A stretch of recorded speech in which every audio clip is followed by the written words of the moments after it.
యుద్ధ బేహారి ట్రంప్, యుద్ధ వ్యాపారి ట్రంప్. ప్రజల ప్రాణాలతో చెలగాటమాడుతూ వ్యాపారాలను సృష్టించి ఆ వ్యాపారంలో డబ్బులు సంపాదించుకునేటటువంటి నీచ మనస్తత్వం కలిగినటువంటి వాడు. ప్రశాంతమైన జీవితాన్ని చిన్నాభిన్నం చేసి ఆ చిన్నాభిన్నపు జీవితాలు సక్రమం కావాలంటే నాకు కప్పాన్ని వ్యాపారం రూపంలో కట్టమనేటటువంటి ఒక రాక్షసుడు అతను. దానికి సజీవ సాక్ష్యం ప్రస్తుతం జరుగుతున్న పరిణామాలు.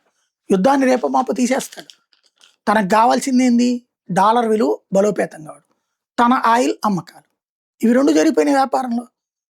కాబట్టి రేపు మాపు ఏదో ఒక వంక ఏమని, నాటో పట్టించుకోవట్లేదు, యూరప్ పట్టించుకోవట్లేదు, గల్ఫ్ వాళ్ళు పట్టించుకోవట్లేదు, వాళ్ళకెవరికి లేనిది వాళ్ళ సైన్యాలు ఎవరు రాకుండా నేను ఎందుకు చేయాలి, నా సైన్యం ప్రాణాలు ఎందుకు తీసుకోవాలి, నా ప్రజల ఆస్తులు ఎందుకు ఇచ్చుకోవాలి, కాబట్టి నేను యుద్ధం మానేస్తున్నానని మూసు కూర్చుంటాడు. మీరు చావండి అని చెప్తాడు.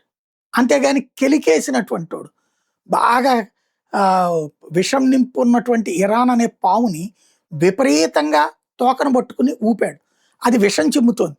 ఈ విషానికి గల్ఫ్ దేశాలు సొంత మిత్ర దేశాలే బూడిదవుతున్నాయి. ఇప్పుడు ట్రంప్ తప్పించుకోవడానికి రెడీ అవుతున్నాడు.